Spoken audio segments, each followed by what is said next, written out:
mo sa katabi mo, sumunod ka sa instruksyon. Sumunod tayo sa instruksyon. Ha? Sabi ng Panginoon, subukan niyong gawin ito. Merong actually pinapagawa si Lord. Amen po ba? Yung pinapagawa na ayaw naman natin gawin. Hello, are you listening, church? Lahat tayo kaya pagpalain, pero hindi lahat ay mapagpapala kung ang iba ay di maniniwala at ang iba ay hindi susunod. May Kristiyano mahirap na mananatiling mahirap. Ngunit may Kristiyanong mahirap na payayamanin. Sino kaya yung kapatid? Hallelujah! Yun ang totoo. Kung ikaw ay susunod, maniniwala, ilalaban mo ng todo, ikaw ay porsigido, determinado at agresibo, may pupuntahan ka, kapatid. May kalalagyan ka. Amen po ba? Amen. Nasa pananampalataya ang kapatid na pagsunod sa mga salita ng Panginoon. Ang tanong, kailan ba tayo pagpapalain? Tanong mo nga, katabi mo, kailan ba tayo pagpapalain? Kailan ba tayo pagpapalain? Kailan ba darating yung malaking breakthrough? Kailan darating yung malaking breakthrough?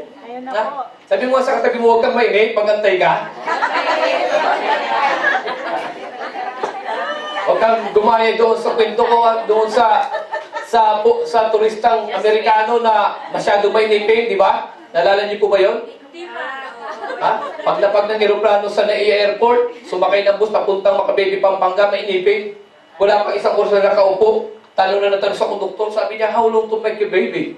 How long to make a baby? Sabi ng konduktor, 9 months. Yes! Tupa! Papuntang Makababy, Pampanga.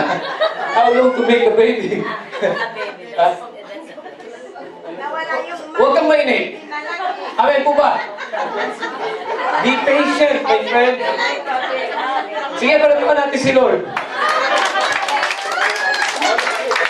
Hallelujah. Ito na sa amin sa probinsya. Kasi sa amin sa probinsya, 12 hours yung biyahe. Mula Bicol hanggang Manila, 12 hours yun eh. Sabi ng turistang Amerikano sa konduktor, how long to make it to Manila? Sabi ng konduktor, good evening here, good morning din.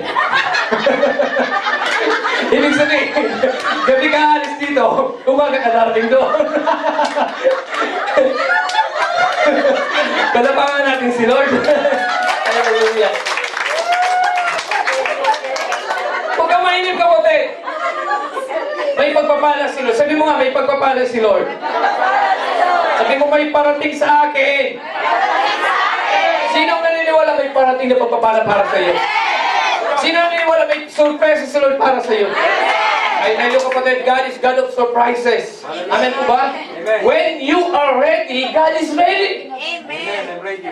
Amen po ba? Handa ka na ba, kapatid? Amen. Ha? Mga kapatid, huwag tayong gumayo sa ibang Kristiyano. Sabi niya, handa na ako, pero actually hindi pa talaga siya handa. Ha? Sabi nagpipray lang siya, appliances, binigyan ng Lord ng transistor radio. Ha? Transistor radio, hindi na makapag-church. Sabi ng pastor, sister, bakit ayaw mo mag-church? Ayoko, baka nakawin yung transistor radio. Hindi ka handa. Ha? Transistor radio pala, ayaw mo na mamatay ng church dahil naiisip baka nakawin. Hallelujah. Leave it all to God. Amen po ba? Amen. Kung handa, may mga kasano ka nun. Ha? Alam mo, ang pagpapala ng Panginoon kapag hindi ka handa, it might burst you out. Hello? Ang pagpapala ng Panginoon pwedeng gamitin upang lalo kang mapalapit kay Lord o kaya ang pagpapala ay pwedeng maging dahilan ng paglayo mo. Amen po ba? Amen. Nung ako po ay may prayer over na lumpo, sabi ko, kapag pinagaling ka ng Panginoon, ay maglingkod ka kay Lord, ha? Opo, pastor, opo. Alam mo, pinag-pray ko. Anong pinag-pray ko? Sabi ko, tumayo ka. Hindi nakatayo. Lumpo pa rin. Pero pinagtyagaan ko yung kapatid.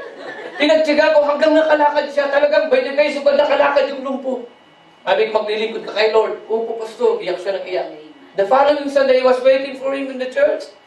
He didn't come. The following day, pinuntahan ko. Sabi ko, hindi ko naabutan. Sabi ko, sister, nasaan ba yung asawa mo? Di ba nakalakad na? Saan ba? Ay naku, pastor. Gabi-gabi na umuwi. Lasing na lasing. Sabi ko, pambira ito. Pinalakad ni Lord.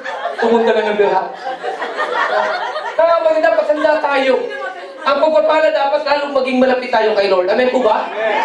Palapakan natin ang Panginoon.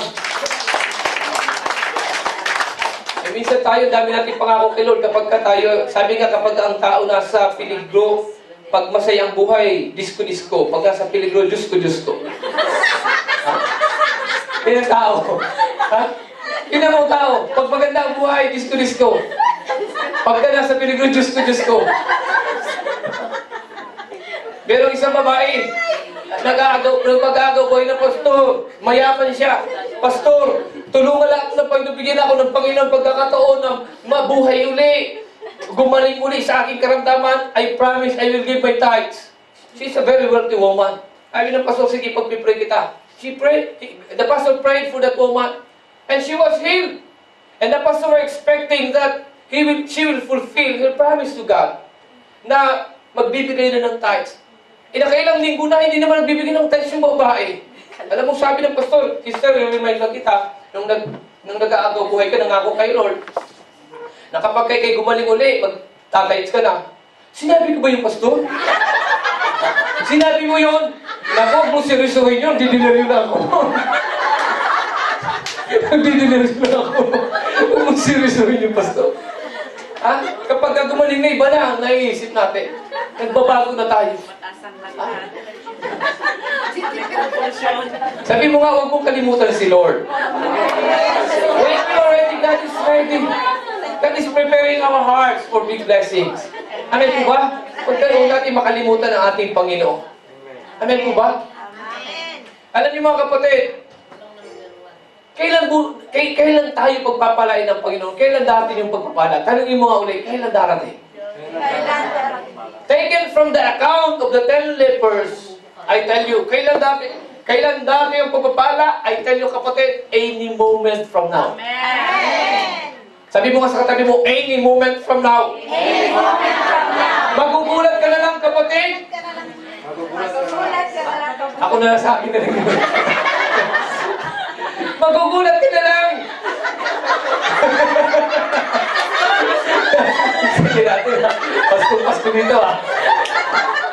Mabibigla ka na lang sa gagawin ng Diyos sa'yo. Amen. Higit pa sa iyong inaasahan. Higit pa sa iyong hinihingi ang maaari niyang gawin, kapatid.